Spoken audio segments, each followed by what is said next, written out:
Hands up! Step away from the register now or you're going to jail. Officer, I work here. I'm fixing the POS system. Look at the screen. Don't lie to me. You're behind the counter with cash. Turn around. I'm complying. You're making a serious mistake. Save it for the judge. Then call your supervisor. Officer Derek Vance had been patrolling the streets of Oak Creek for 7 years when he made the split-second decision that would cost the city's taxpayers $4.8 million and end his career in absolute disgrace. He was 34 years old, a man who walked with the heavy rolling gait of someone who believed his authority was absolute and unquestionable. He had a reputation in the precinct, though not the kind that earns genuine respect. His file was thick with citizen interactions that bordered on harassment complaints about his tone and a documented inability to de-escalate minor situations. But Derek Vance believed he was the thin blue line standing between order and chaos. He believed his instincts were sharp. He believed he could spot a criminal just by looking at them. On a crisp, bright Wednesday morning in October, those instincts would betray him in the most catastrophic way possible. The setting for this disaster was Sterling Home Supply, a sprawling, high-end hardware and fixture retailer nestled in the wealthy commercial district of Oak Creek. This wasn't a dusty lumber yard. It was a place of polished concrete floors, designer lighting fixtures, and silence broken only by the hum of expensive HVAC systems and the polite murmur of contractors discussing granite countertops. It was 10:15 a.m. Sunlight streamed through the floor-to-ceiling glass entrance. The store was moderately busy with the mid-morning rush of interior designers and serious DIY enthusiasts. In the center of this retail cathedral stood the main service island, a large square counter made of reclaimed oak. Behind it was Marcus Thorne. Marcus was 19 years old, a sophomore at the State University majoring in computer science. He was a tall, broad-shouldered young man with a calm demeanor that made him seem older than he was. He had worked at Sterling Home Supply part-time for 2 years, usually on weekends, but today was his day off. He was dressed not in the store's signature hunter green apron and collared shirt, but in a charcoal gray hoodie, dark denim jeans, and pristine sneakers. He hadn't come in to sell lumber. He had been called in by the shift supervisor because the point-of-sale system, the complex network of registers and inventory tracking, had crashed, and the regular IT contractor was 3 hours away. Marcus, a whiz with code and hardware, had offered to come in and fix it off the clock as a favor to the team he liked. He was currently standing behind the register, the touchscreen dismantled wires splayed out like spaghetti, typing rapidly on a diagnostic keyboard. He had the cash drawer open to test the solenoid trigger. To an outsider, or perhaps to someone looking for a problem, it might have looked unusual. But to anyone paying attention, the focused expression on his face and the tools scattered around him told the true story. However, context is often the first casualty of bias. The man who would set the gears of destruction in motion was Elias Gentry. Elias was 38 years old and had been the general manager of this Sterling location for exactly 2 weeks. Transferred from a store 3 states away, he was anxious, eager to prove his vigilance, and deeply insecure about his control over his new domain. He didn't know the staff well. He certainly didn't know Marcus, who had been in classes during Elias's first 2 weeks. Elias was walking the upper mezzanine overlooking the sales floor, clipping a clipboard against his hip, looking for anything out of place. He wanted a tight ship. As he peered over the railing, his eyes locked onto the service desk. He stopped. His pulse began to quicken. He saw a black man in a hoodie standing behind the employee counter. He saw the cash drawer wide open. He saw the man's hands moving fast, touching the equipment handling the drawer. Elias didn't check the employee's schedule. He didn't radio the floor supervisor who was in the back loading dock to ask who was at the register. He didn't walk down the stairs to ask the young man if he needed help. His mind, conditioned by years of consuming alarmist media and unchecked internal biases, immediately filled in the blanks of a dangerous narrative. He saw a thug. He saw a robbery in progress. He saw a brazen criminal dismantling the register in broad daylight. Elias ducked behind a display of shower doors, his heart hammering against his ribs. He pulled out his cell phone, his fingers trembling slightly as he dialed 911. He felt a surge of righteous adrenaline. He was going to save the store. He was going to catch a felon. 911, what is your emergency? The dispatcher asked, her voice calm and professional. This is Elias Gentry, manager at Sterling Home Supply on North Avenue. Elias whispered, his voice tight with panic. I have a robbery in progress. There is a suspicious male behind the counter. He's looting the registers. Is the suspect armed? The dispatcher asked. I don't see a gun, but he's dismantling the equipment. He's wearing a hoodie. He looks dangerous. He's taking the cash drawer apart. You need to send someone now. My customers are in danger. Description of the suspect. Black male, late teens, maybe early 20s. Dark hoodie. He's big. He's right behind the main counter. The call went out over the radio. Priority 1, robbery in progress. Sterling Home Supply. Suspect described as a black male looting registers. Officer Derek Vance was only 4 blocks away when the call crackled over his radio. He was sitting in his patrol SUV idling in a church parking lot, finishing a lukewarm coffee and scrolling through his phone. When he heard the code for a robbery in progress, he sat up straight, tossing the coffee into the cup holder. This was it. This was the real police work he always complained there wasn't enough of in this quiet suburb. Unit 4 Alpha, I'm close. I'm taking it, Vance barked into the radio. 4 Alpha, proceed with caution. Backup is en route, the dispatcher replied. Complainant states suspect is behind the counter. Vance didn't wait for backup. He slammed the car into drive and peeled out of the lot sirens, chirping briefly to clear the intersection before he cut them to make a silent approach. He wanted the element of surprise. In his mind, he was already visualizing the takedown. He pictured a hardened criminal, perhaps a member of a ring targeting high-end stores. He didn't think about the time of day. He didn't think about the likelihood of a solo, unarmed robber dismantling a register while customers shopped 10 feet away. He only thought about the arrest. He only thought about the power he was about to wield. He pulled up to the curb in front of Sterling Home Supply, parking illegally in the fire lane. He exited the vehicle, adjusting his utility belt. He didn't grab his taser. His hand hovered near his service weapon, unsnapping the retention strap. He walked with purpose, his jaw set, his eyes scanning the glass doors. He saw the movement inside. He saw the figure behind the counter. As Vance pushed through the automatic doors, the air in the store seemed to change. The quiet hum of commerce was about to be shattered. He didn't look at the customers who turned to watch the police officer storm in. He had tunnel vision. His eyes were locked on Marcus Thorne. Marcus had just successfully rebooted the logic board. The screen flickered to life, the familiar Sterling logo spinning in blue pixels. He smiled, relieved. He picked up the stack of $20 bills he had removed to access the tray screws and began to count them back into the slot to ensure the drawer balanced perfectly.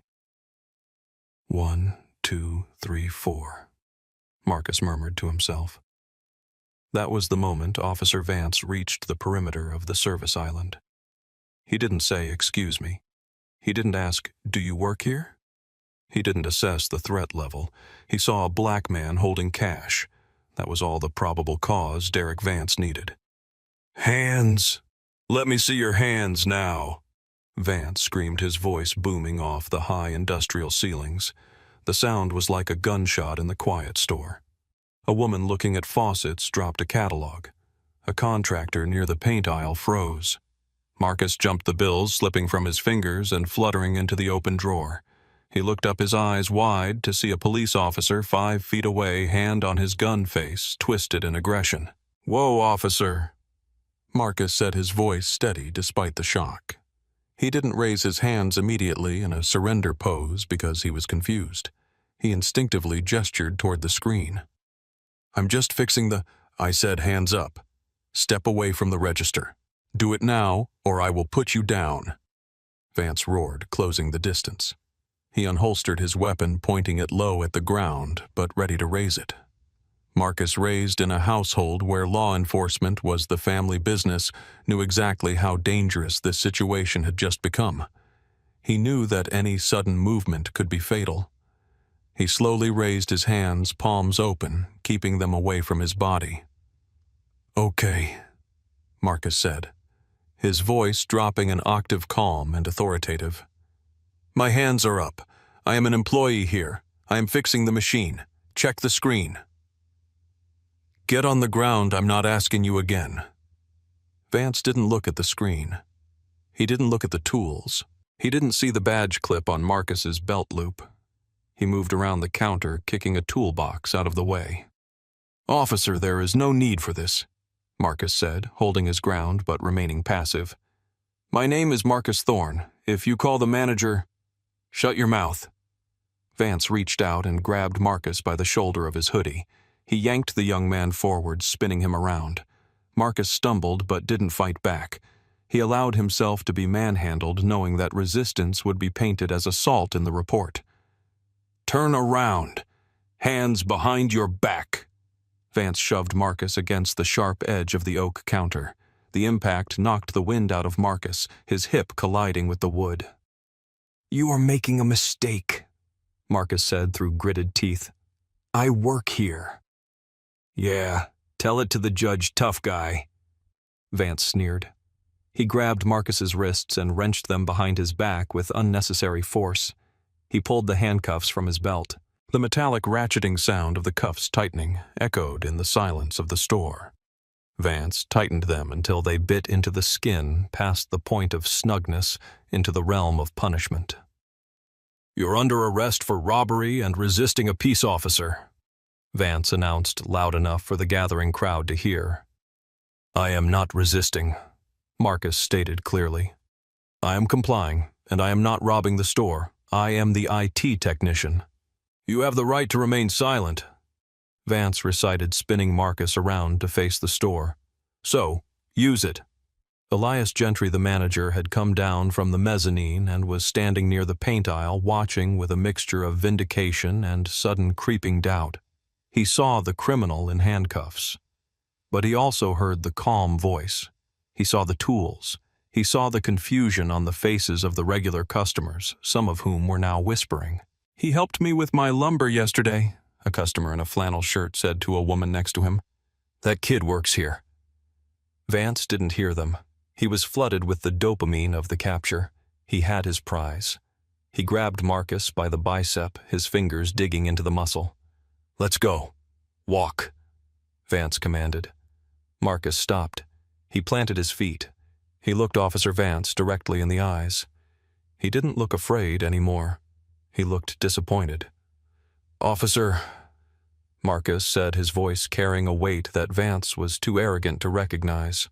"My name is Marcus Thorne. You need to verify my employment. And before you take me out of this building, you need to call Chief Regina Thorne. She is my mother." Vance paused for a fraction of a second, then let out a short barking laugh.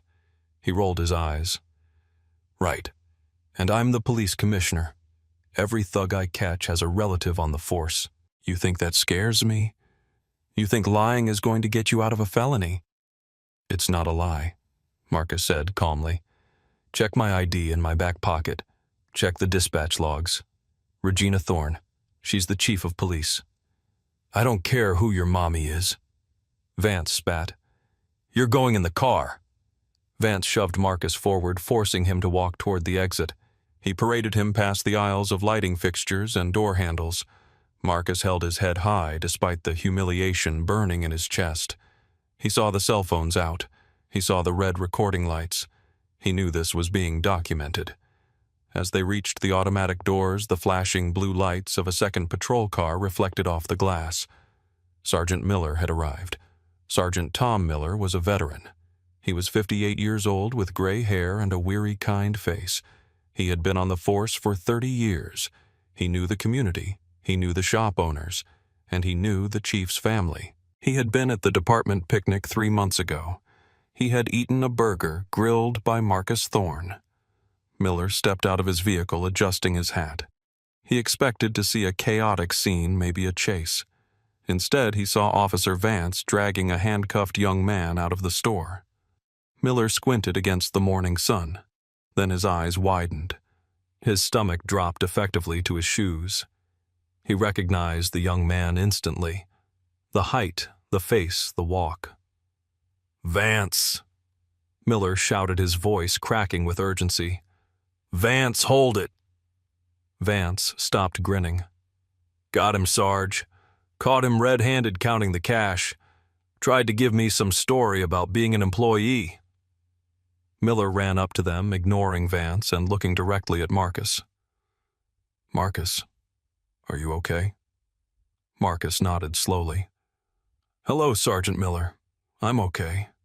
The cuffs are a little tight." Vance looked between them, his smile faltering. You know this guy?" Miller turned to Vance, and the look on his face wasn't anger. It was pure, unadulterated horror at the sheer magnitude of the screw-up he was witnessing. "Vance, do you know who you have in cuffs right now?" "Some kid who was robbing the register," Vance said, though his voice lacked its previous conviction. "This is Marcus Thorne," Miller said, emphasizing the last name. "He is a student at State. He works here part-time, and he is the son of Chief Regina Thorne." The color drained from Derek Vance's face so fast it looked like a physical reaction to a poison. His mouth opened, but no sound came out. He looked at Marcus. He looked at the store. He looked at the robber, who was wearing expensive sneakers and speaking with perfect diction. The manager called it in," Vance stammered. "He was holding cash." "Taking inventory," Marcus corrected. "Fixing the POS system." Miller moved to unlock the cuffs, but a voice from the radio on his shoulder crackled. "Central to Unit 1 Baker. Chief Thorne is 10 to 23 at your location. She was around the corner at City Hall." Vance's knees actually buckled. He grabbed the side of the door frame to steady himself. A black unmarked SUV tore into the parking lot, mounting the curb and coming to a screeching halt 10 yards away. The door flew open before the vehicle had fully settled on its suspension. Chief Regina Thorne stepped out. She was a formidable woman, 5'10" in full uniform, with the gold stars on her collar gleaming in the sun. She didn't run. She stalked. Her eyes swept the scene with the precision of a predator. She saw the store. She saw the crowd. She saw her son standing with his hands behind his back. And she saw Officer Derek Vance. The silence that fell over the parking lot was absolute. Even the traffic on the main road seemed to quiet down. Chief Thorne walked straight to her son. She didn't look at Vance yet. She looked at Marcus. "Are you hurt?" she asked, her voice low and steely. "My wrists are bruised. My shoulder is a little sore. I'm okay, Mom," Marcus said. Sergeant Miller stepped in. "I was just about to take the cuffs off, Chief." "Do it," she said. "Now." Miller unlocked the cuffs with gentle, practiced hands. Marcus rubbed his wrists where angry red welts had already formed. Chief Thorne reached out and touched her son's arm, checking him. Satisfied that he wasn't permanently damaged, she slowly turned her body to face Officer Vance. Vance was trembling. He had faced armed suspects, aggressive drunks, and dangerous dogs, but he had never felt fear like this. He was staring into the eyes of a woman who had spent 20 years climbing the ladder of law enforcement, fighting for every inch of respect, and who tolerated absolutely zero incompetence. "Officer Vance?" the chief said. Her voice wasn't loud. It was terrifyingly quiet. "Explain to me why my son, a computer science major and employee of this establishment, was in handcuffs." "Chief, I got a call," Vance stuttered, sweat beading on his forehead. "Robbery in progress. I saw him with the cash. He didn't have a uniform. I followed protocol." "Protocol." Thorne stepped closer. "Protocol dictates you assess the situation. Protocol dictates you speak to the manager. Protocol dictates you verify identity. Did you ask him for ID?" He didn't show me." Did you ask him? Thorne's voice rose sharp as a whip. No, ma'am. Did he identify himself? Vance looked at the ground. Yes, ma'am. Did he tell you he worked here? Yes, ma'am. Did he tell you who I was? Vance swallowed hard. Yes, ma'am. And you thought it was a joke? Thorne shook her head, a look of disgust crossing her features. You thought a young black man in a hardware store couldn't possibly be anything other than a criminal. You saw skin color and a hoodie, and you threw your training out the window. I was protecting the store, Vance whispered weakly. You were profiling, Thorne corrected. And in doing so, you violated his civil rights, you humiliated a citizen, and you disgraced this department. She held out her hand, palm up. Badge, she said. Vance stared at her. Chief, badge, and gun, now. Vance's hands shook violently as he unpinned the silver shield from his chest. He handed it to her. Then he unbuckled his holster belt. It felt heavy and clumsy in his hands. He handed that over too. Sergeant Miller took them from the chief. You are relieved of duty effective immediately, Mr. Vance, Thorne said, stripping him of his title in front of the witnesses, the customers, and the store manager, Elias Gentry, who was watching from the doorway, looking like he wanted to dissolve into the pavement. Sergeant Miller put Mr. Vance in the back of your unit and drive him to the station for processing. I want a full internal affairs investigation opened within the hour. Yes, Chief, Miller said. Come on, Derek. As Vance was led away, head hung low, the crowd that had gathered actually applauded. Not a raucous cheer, but a clapping of approval. Just as swift and visible. Chief Thorne turned her attention to the store entrance. She saw Elias Gentry trying to back away into the shadows of the aisles. You, she called out. The manager. Elias froze. He walked slowly toward her. Officer, Chief, I made the call. I thought. You thought what? Thorne asked, crossing her arms. You've been here 2 weeks. You didn't recognize your own employee. He wasn't in uniform. So you called 911 and reported an armed robbery. Marcus spoke up, stepping next to his mother. You told them I was dangerous. I was scared, Elias said. You were biased, Marcus said. I was fixing your registers so you could make money today, and you tried to send me to jail. The fallout was swift and total. Derek Vance was terminated following the investigation. The body camera footage, which the department released in a move of total transparency, showed his aggression, his dismissal of Marcus's explanation, and his mockery of the chief's name. It went viral, of course. The headline, Cop Laughs at Chief's Son Before Arresting Him, trended for 3 days. Vance was decertified, meaning he could never work in law enforcement in the state again. He is currently working in a warehouse packing boxes, a job with significantly less authority. Elias Gentry didn't fare any better. Sterling Home Supply's corporate office saw the footage and the impending lawsuit. They fired Elias for gross negligence and creating a hostile environment. He had been a manager for 2 weeks. He will likely never manage a team again. The lawsuit filed by the Thorne family wasn't about the money, but the message. The city settled for $4.8 million, citing the egregious civil rights violations and the clear evidence of racial profiling. Marcus Thorne used a portion of the money to pay off his tuition and the rest to start a nonprofit organization dedicated to teaching coding and tech skills to at-risk youth in the city. He wanted to ensure that the next time a young black man was seen with a computer, people would see a professional, not a suspect.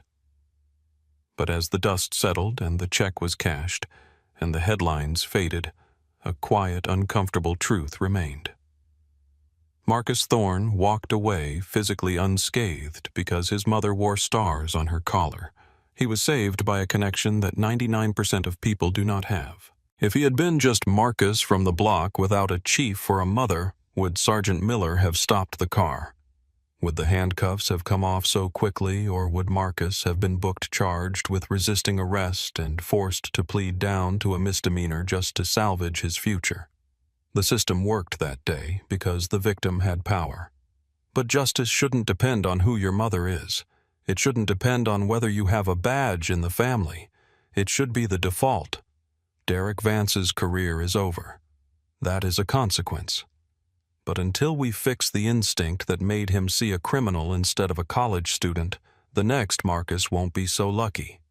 Do you think officers who profile should face personal liability for the lawsuits they cause? Should the money come from their pension instead of the taxpayers?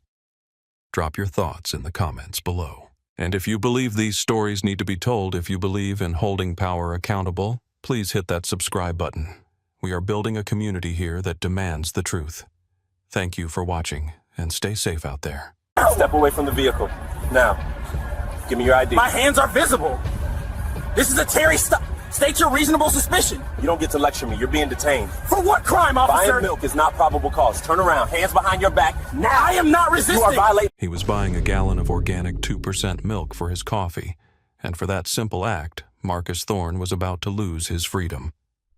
Let that sink in for a moment. In the United States of America in the year 2024, a man standing in the checkout line of a gourmet grocery store with a carton of dairy and a Sunday newspaper was deemed a threat. Why? Because Officer Kyle Braden, 23 years old and barely 6 months out of the academy, decided that confidence looked a lot like criminality.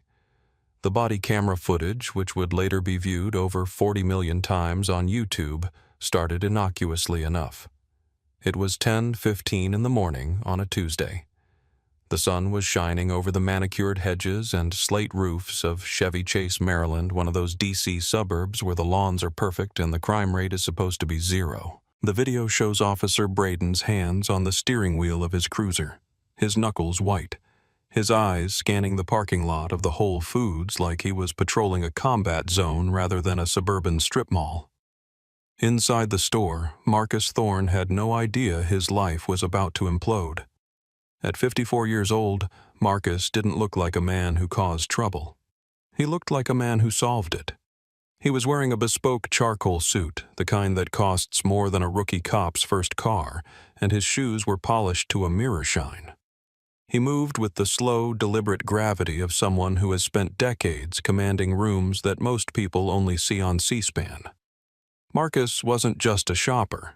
He was a senior federal prosecutor for the Department of Justice National Security Division. He had spent the last 25 years putting away domestic terrorists, dismantling human trafficking rings, and arguing complex constitutional law before the D.C. Circuit Court of Appeals. He knew the Fourth Amendment better than he knew the back of his own hand. He knew the specific case law regarding search and seizure, probable cause, and qualified immunity, because he had helped write some of the precedents.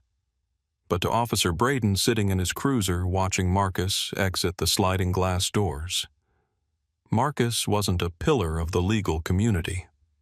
He was just a black man in a suit that looked too expensive, walking with a stride that looked too aggressive towards a sleek silver Audi A8 that Braden decided was suspicious.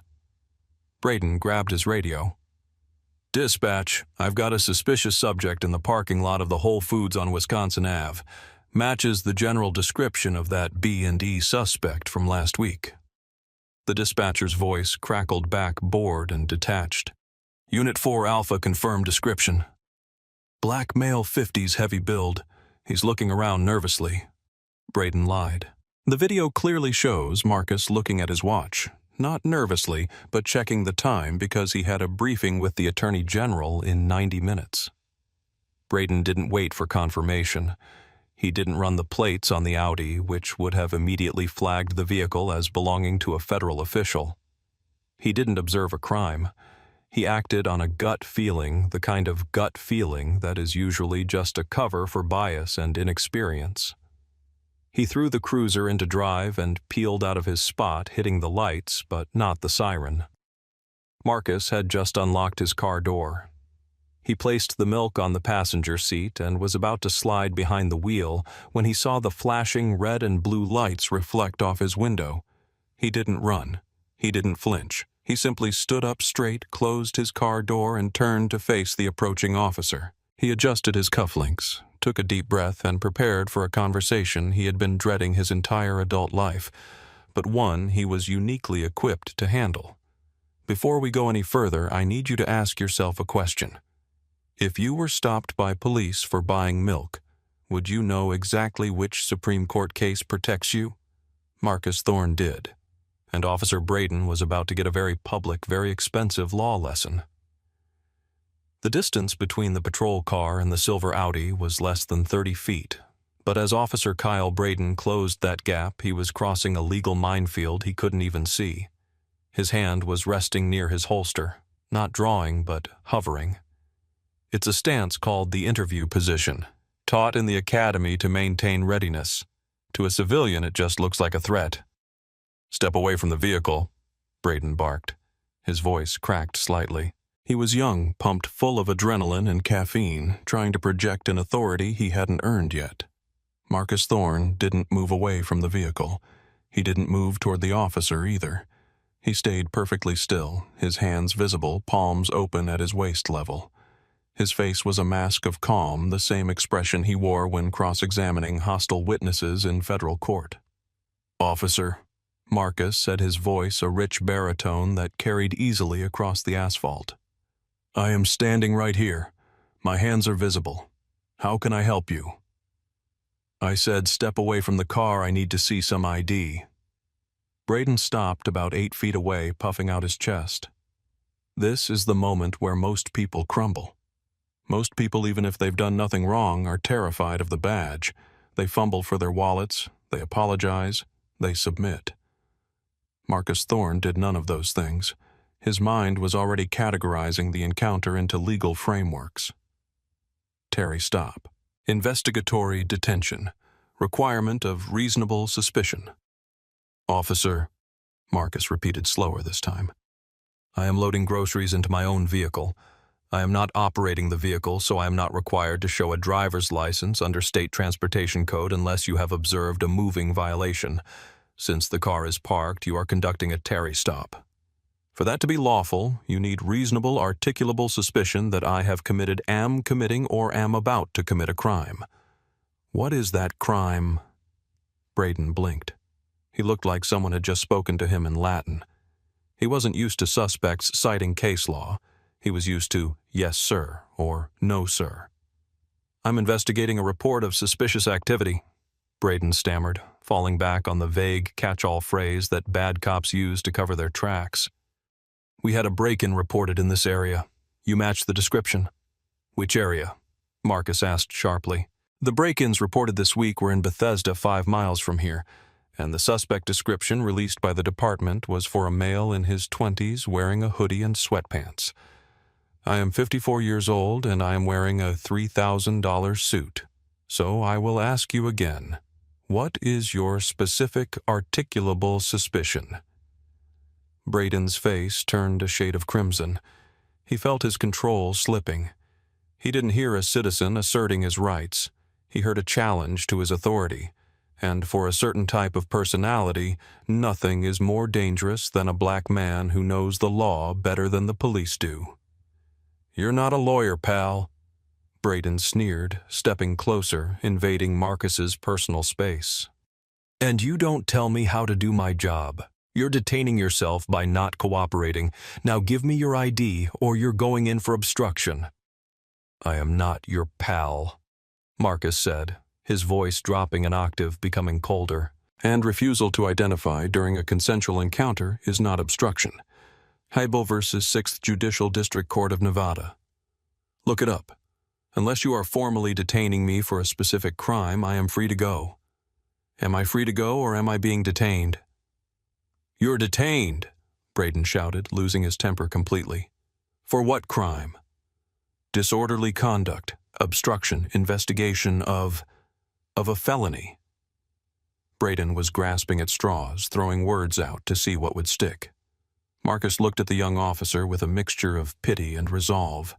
He saw the nameplate on the uniform K. Braden. He memorized it instantly. "Officer Braden," Marcus said, "you are making a mistake. A very expensive, career-ending mistake. I am going to reach into my pocket to retrieve my phone to record this interaction, as is my First Amendment right. I am not reaching for a weapon. I am telling you this so you do not react poorly. Don't you touch that phone." Braden yelled, his hand dropping to his taser. "I have the right to document this encounter." Marcus said, his hand freezing mid-motion. He looked around. "But it seems I don't have to." The parking lot was no longer just a parking lot. It was a stage. Shoppers had stopped loading their SUVs. People were pausing with their carts. And most importantly, phones were out. At least 4 civilians were recording from different angles.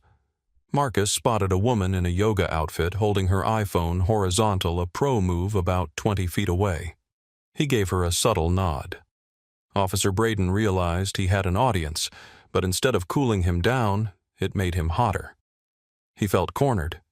He had committed to the stop, and backing down now would make him look weak in front of the citizens he was supposed to be policing.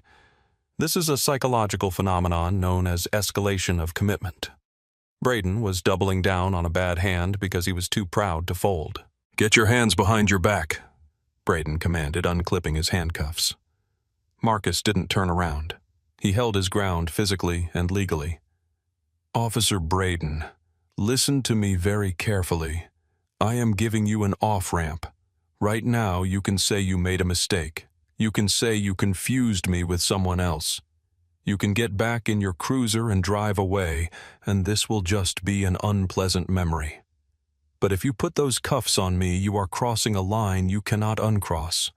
You are violating my civil rights under color of law. That is a federal offense. Title 18, United States Code Section 242. Braden hesitated. For a split second, uncertainty flickered in his eyes. The man spoke with such absolute certainty. Who talks about Title 18 in a grocery store parking lot? But then, Braden looked at the bystanders. He heard someone snicker. His ego took over. "I'm done asking," Braden said. He lunged forward, grabbing Marcus's left wrist. Marcus didn't resist physically. He knew that any physical resistance, even a flinch, would be written up as assault on an officer and used to justify excessive force. He went limp, allowing Braden to manipulate his arm. "I am not resisting," Marcus announced loudly for the cameras. "I am complying with your physical demands under duress. I do not consent to this search. I do not consent to this seizure." "Stop talking," Braden snapped, twisting Marcus's arm behind his back with unnecessary force. He shoved Marcus against the side of the Audi, the hot metal pressed against Marcus's cheek. "You are hurting me," Marcus said calmly. "There is no need for force. I am compliant." "Spread 'em." Braden kicked Marcus's feet apart. He patted Marcus down aggressively, his hands searching the pockets of the tailored suit. He found the wallet. He found the phone. He found the keys. "Where's the weapon?" Braden muttered, searching for the gun he was sure a suspect like this would have. "There is no weapon," Marcus said. "Just a man buying milk." "Shut up," Braden said, grabbing the other wrist and slapping the handcuffs on. The metal clicked a sound that signaled the end of Officer Braden's career, though he didn't know it yet. He ratcheted them tight. Too tight. "Check the cuffs for spacing," Marcus instructed. "You are required to ensure 2 fingers fit between the metal and the wrist. These are cutting off my circulation." "They're not built for comfort," Braden quipped, parroting a line he'd heard in a movie. He spun Marcus around. The crowd was getting vocal now. "He didn't do anything," a man in a baseball cap yelled. "Why are you arresting him?" "He was just shopping," the woman with the yoga mat shouted. "Officer, you're making a mistake. Let him go." Braden glared at the crowd. "Back up, everyone. Back up, or you're all going to jail for interfering." He grabbed Marcus by the bicep and marched him toward the patrol car. Marcus walked with his head high despite the handcuffs. He looked directly at the woman filming. "Do not stop recording," he said to her. "My name is Marcus Thorne. I am a federal prosecutor. Please send that video to the DOJ website." The color drained from Braden's face. He paused, his hand on the door of the cruiser. "You're a what?" "You heard me," Marcus said, his eyes locking onto Braden's. "And you have the right to remain silent. I suggest you use it." The back of a police cruiser is designed to dehumanize. Its hard plastic cramped and smells of old sweat and industrial cleaner. For Marcus Thorne, a man accustomed to the plush leather chairs of federal chambers and the back seats of town cars, it was a jarring shift in reality. But he didn't panic. He sat perfectly still, his wrists aching against the plastic, his mind working like a high-speed processor. He watched Officer Braden through the plexiglass divider. The rookie was in the driver's seat, but he hadn't started the car yet. He was staring at the steering wheel. The adrenaline was wearing off, replaced by the cold, creeping dread of realization. Did he say federal prosecutor Braden was asking himself? "No, he's lying. Suspects lie all the time. He's just trying to scare me." Braden picked up his radio. His hand was shaking. "Dispatch 1 in custody. Transporting to the precinct. Copy 4 Alpha. Charges." Braden hesitated. What were the charges? He hadn't found anything illegal. No drugs, no guns. The milk was still sitting on the passenger seat of the Audi, sweating in the sun. Failure to identify. Resisting arrest. Disorderly conduct. Marcus spoke from the back seat. "You can't charge me with resisting arrest if there was no underlying arrestable offense to begin with. And you can't charge failure to identify in Maryland without a valid detention. You are digging a hole, officer. Stop digging." "Quiet back there," Braden yelled, but his voice lacked the fire it had earlier. He started the engine and pulled out of the parking lot, driving too fast, desperate to get to the station where he could offload this problem onto someone else. The drive took 12 minutes. 12 minutes of silence. Marcus used the time to memorize everything. The speed of the vehicle. The fact that Braden didn't buckle Marcus in a violation of department safety protocol. The way Braden kept checking the rearview mirror, his eyes wide and fearful. When they arrived at the precinct, Braden parked and hauled Marcus out. He paraded him through the back entrance past the break room where other officers were eating lunch. They looked up, saw a well-dressed man in cuffs, and went back to their sandwiches. They had seen it before. Braden brought Marcus to the booking desk. The desk sergeant was a man named Miller. Sergeant Miller was 58 years old, 2 years from retirement, and had the weary, cynical look of a man who had seen every kind of stupidity a police force could produce. He looked up from his computer, saw Braden dragging Marcus, and frowned. "What do we have here, Braden?" Miller asked, his voice gravelly. "Resisting sergeant. Refused to ID. Creating a disturbance at the Whole Foods," Braden said, reciting the script he had rehearsed in his head. Miller looked at Marcus. He took in the suit, the shoes, the demeanor. Then he looked at Braden. "He refused to ID." "Yes, Sarge. He was acting suspicious in the parking lot. I approached, he got belligerent." Marcus stood silently. He knew the drill. He waited for the question.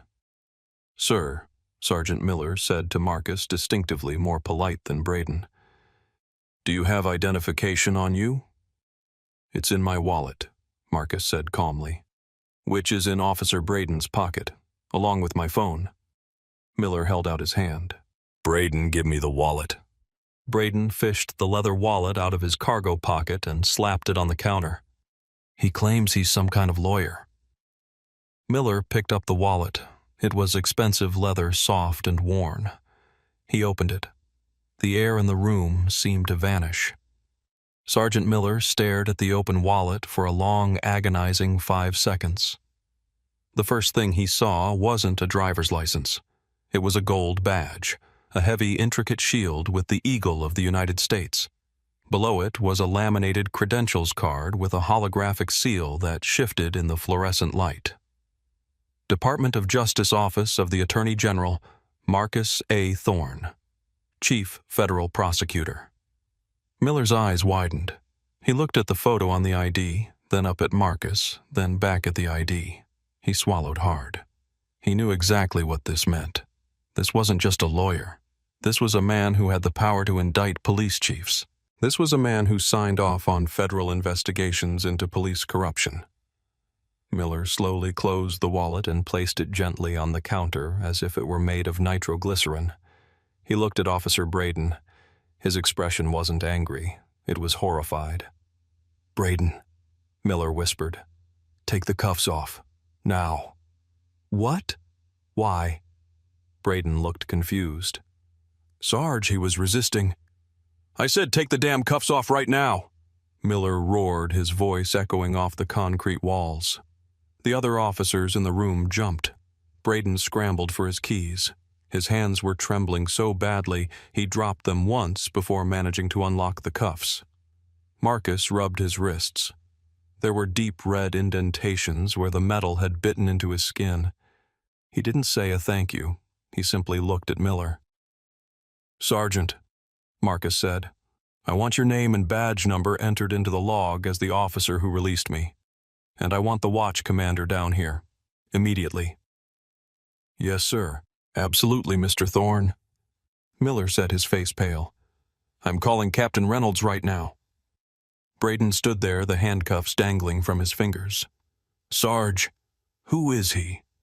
Miller looked at the rookie with a mix of disgust and pity. "You just arrested the chief federal prosecutor for the National Security Division, you idiot. You didn't just step in it, you drowned in it." Braden's mouth fell open. He looked at Marcus, really looked at him for the first time. He saw the cold intelligence in Marcus's eyes, and he realized that the lawyer talk in the parking lot hadn't been bluster. It had been a warning. Captain Reynolds arrived 2 minutes later. He was a tall man, 45, with a military haircut.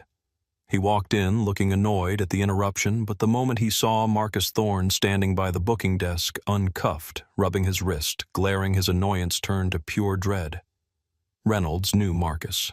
They had sat on a task force together 3 years ago. "Mr. Thorne," Reynolds said, rushing forward, his hand extended. "My God, I am so sorry. There must be some terrible misunderstanding." Marcus didn't shake the hand. He let Reynolds' hand hang in the air until the captain awkwardly retracted it. "This was not a misunderstanding, Captain," Marcus said, his voice slicing through the room. "This was an unlawful detention, an unlawful arrest, and a violation of my Fourth Amendment rights, perpetrated by an officer who evidently has never read the Constitution he swore to uphold." Marcus turned to Braden, who was now shrinking into the corner. "Captain, I want all body camera footage, all dash cam footage, and all radio dispatch logs secured immediately," Marcus ordered. He wasn't asking, he was commanding. "Do not let anything be deleted.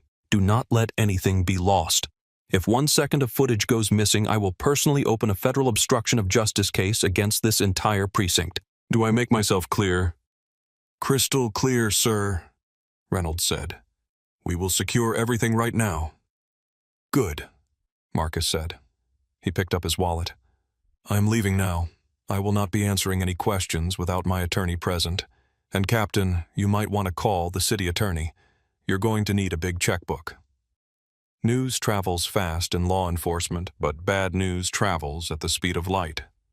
By the time Marcus Thorne got home via an Uber because his car was still impounded at the grocery store, the incident had already reached the mayor's office. Marcus didn't go home to rest. He went home to work. He walked into his study, a room lined with mahogany bookshelves and framed degrees from Harvard Law, and sat at his desk. He picked up his phone and made 3 calls. The first was to his personal physician to document the injuries to his wrists and shoulder. The second was to the best civil rights litigator in D.C., a woman named Elena Ross, who was known as the Shark for a reason.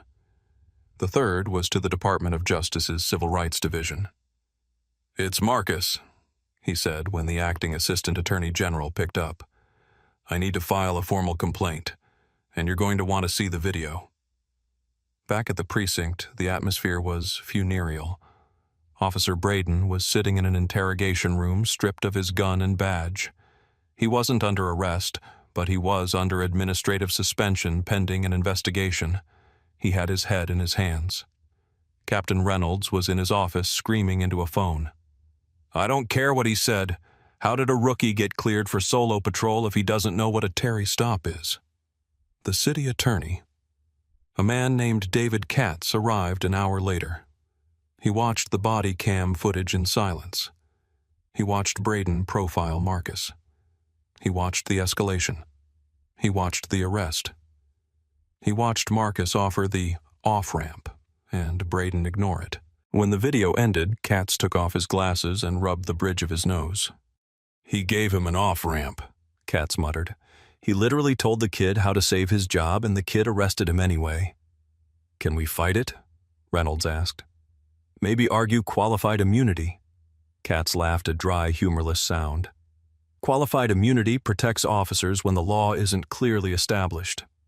Mr. Thorne is a federal prosecutor. He warned the officer about the specific violation in real time. The law is clearly established. We have no defense. None. If this goes to trial, a jury will give him the keys to the city. We need to settle." "How much?" Reynolds asked. "Millions," Katz said. "And Braden has to go. Immediately." The next morning, the video leaked. The woman in the yoga outfit hadn't just sent it to the DOJ. She had posted it on TikTok. It jumped to Twitter, then to CNN. The headline was everywhere: "Fed prosecutor arrested for buying milk." The public outrage was instantaneous. It wasn't just about race. It was about incompetence. It was about the terrifying realization that a badge and a gun were given to a 23-year-old who couldn't handle a verbal challenge. Marcus watched the news from his living room. He saw the pundits debating. He saw the police union trying to issue a vague statement about waiting for all the facts. "The facts are on the video," Marcus said to the empty room. "All of them." The lawsuit was filed 48 hours after the arrest. Thorne v. the City et al. It was a masterpiece of legal drafting. It didn't just allege misconduct. It dismantled the entire training protocol of the department. During the discovery phase, the part of a lawsuit where both sides have to share evidence, Marcus's team found the smoking gun. It wasn't just the video. It was Braden's file. It turned out this wasn't Braden's first bad stop. In his 6 months on the force, he had stopped 18 people. 16 of them were black men. None of the stops had resulted in a conviction. There were 3 previous complaints for rudeness and lack of probable cause. All of them had been dismissed by his supervisor with a note, "Rookie needs more seasoning." Seasoning, Marcus's lawyer Elena said during a deposition. "You were seasoning him to violate civil rights." They also analyzed the suspicious person report Braden had claimed to be investigating.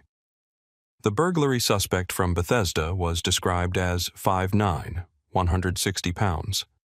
Marcus Thorne was 6'2", 210 pounds. The suspect was wearing a gray hoodie. Marcus was wearing a charcoal suit. "Officer Braden?" Elena asked during the deposition. Braden was sitting across the table looking smaller than ever. "Can you explain to me how a tailored suit looks like a gray hoodie?" I made a mistake in observation," Braden mumbled. "No," Elena corrected him. "You didn't observe. You assumed. You saw a black man in a nice car and you assumed he didn't belong there. That is not a mistake. That is bias." The city attorney Katz knew it was over. Every day this dragged on, the city looked worse. The DOJ had opened a pattern or practice investigation into the department. The mayor's poll numbers were tanking. Katz called Elena. "What does he want?" "He wants 3 things," Elena said. 1, Braden is fired and decertified so he can never be a cop again. 2, the department accepts a federal consent decree to overhaul its training. 3, $3.7 million. 3.7 is high, Katz said. "It's a bargain," Elena replied. "If we go to trial, we'll ask for 10, and the jury will give us 20. The settlement was announced on a Friday afternoon. The city agreed to all terms. Officer Kyle Braden was terminated effectively immediately. His certification was revoked by the state board. At 23, his career in law enforcement was over before it had really begun. He would spend the next few years working in a warehouse, telling anyone who would listen that he got screwed by the system. The irony was lost on him. The money, $3.7 million, was wired to Marcus's account. He didn't buy a new car. He didn't go on vacation. He set up a legal defense fund for people who couldn't afford lawyers. He called it the Constitutional Defense Initiative. But the real victory wasn't the money. It was the consent decree. The police department was forced to implement mandatory rigorous training on the Fourth Amendment. Every officer had to pass a test that was harder than the bar exam on search and seizure laws. If they failed, they were off the street. 6 months later, Marcus Thorne returned to the Whole Foods. It was a Tuesday morning. The sun was shining. He parked his Audi in the same spot. He walked in, bought a gallon of organic 2% milk, and walked out. He stopped at the curb where he had been handcuffed. The pavement looked the same. The world looked the same. But it felt different. He saw a patrol car cruising slowly through the lot. The officer behind the wheel was young, maybe Braden's age. He saw Marcus. He saw the car. The officer nodded respectfully and kept driving. Marcus watched him go. He felt the weight of the badge he carried in his pocket and the heavier weight of the history he carried in his skin. He had won. But he knew that for every Marcus Thorne who wins, there are 1,000 others who plead guilty just to go home. He unlocked his car, put the milk in the passenger seat, and drove away.